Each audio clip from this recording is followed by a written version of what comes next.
కొన్ని సినిమాల్లో హీరోతో డబుల్ యాక్షన్ చేపిస్తారు, ఇంకొన్ని సినిమాల్లో అయితే ఏకంగా ట్రిపుల్ యాక్షన్ కూడా చేపిస్తారు. అంతకుముందు చిరంజీవి, తర్వాత నాకు తెలిసి ఎన్టీఆర్, ఆ తర్వాత కళ్యాణ్ రాము, ఇట్లా డబుల్ యాక్షన్ ట్రిపుల్ యాక్షన్ సినిమాలో దండికి వచ్చినాయి. ఒకే దగ్గర నిలబడితే నిజం ఎవరు డూప్ ఎవరో గుర్తు కూడా పట్టలేమండి బాబు, అంత మాదిరి రెడీ చేస్తారు. ఒక్క సినిమాలోనే కాదంట, నిజ జీవితంలో కూడా డూపులు ఉన్నారంట. నిజ జీవితంలో డూపు లేని కిట్టు అనుకుంటున్నారా? అయితే ఇది మీకే, మీరు చూడండి. షేయి పార్టీ పెద్ద లీడరు రాహుల్ గాంధీ సారు ఇంతకు మునుపు భారత్ జోడో యాత్ర చేసినట్టు ఇప్పుడు భారత్ జోడో న్యాయ యాత్ర చేస్తున్న ముచ్చట అందరికి అనుకున్నదే కదా. అట్ట సారు రెండో పాలు యాత్ర సాలు చేసిన కాంచి కొమ్ము నెంబడి డప్పోడు పడ్డట్టే వాడుతున్నారు దేశంలో ఉన్న ఏగస్ పార్టీ వాళ్ళంతా.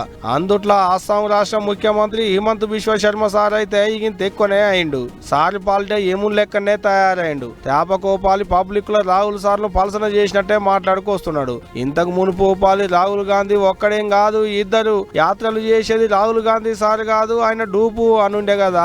ఇగో అట్టనే ఇప్పుడు గాముచ్చడం మీదనే మల్లోపాలి రాగం ఎత్తుకుంటూ హిమంత్ సారు. భారత్ జోడో న్యాయ యాత్ర చేసేది రాహుల్ గాంధీ కాదు, అచ్చుగుద్దినట్టు ఆయన లెక్కనే ఉండేటి ఆయన డూపు అనుకొచ్చిండు. అంతేకాదు ఈ నడమ అస్సాంలలో వెళ్ళినప్పుడు బస్సులో కూర్చొని పబ్లిక్ కు చెయ్యి ఊపింది రాహుల్ గాంధీ సారు కాదట, ఆయన డూపేనట.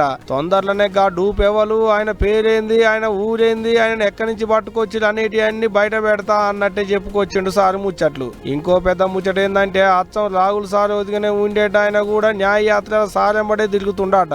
అస్సాం రాష్ట్రంలో ఉన్న సోనిత్పూర్ జిల్లాలైన ఓ కార్యంలో ఇగో ఇట్లా మాట్లాడుకొచ్చిండు హిమంత్ బిశ్వ శర్మ సారు. ఇక ఇదిట్టుంటే రాహుల్ సారు రెండో పాలు చేస్తున్న యాత్రలో ఏడికి పోయినా కట్టెల పుల్లిరికినట్టు పడిపడనోళ్ళు అడ్డం పడుతూనే ఉన్నారు, కాళ్ళల్లో కట్టె పెట్టినట్టే చేస్తున్నారు. ఇది చాలదన్నట్టు ఎంపీ ఓట్లు దగ్గర పడుతుంటే ఒకరిని చూసి ఒకలన్నట్టు తేపకొకలు షేయి పార్టీ వాళ్ళ సోపతి ఇడిచిపెట్టి దూరం పోతున్నారు. మొన్న బెంగాల్ రాష్ట్రంలో మమతక్క, నిన్న బీహార్ రాష్ట్రంలో నితీష్ సారు. మరి రేపేవలో ఓట్ల నాడికి ఎట్టుంటదో ఇక మరి చూడాలే. హిమంత్ సార్ చెప్పిన ముచ్చట్ల మీద రాహుల్ సారు ఏమంటాడు ఏంది అనేది ఇక.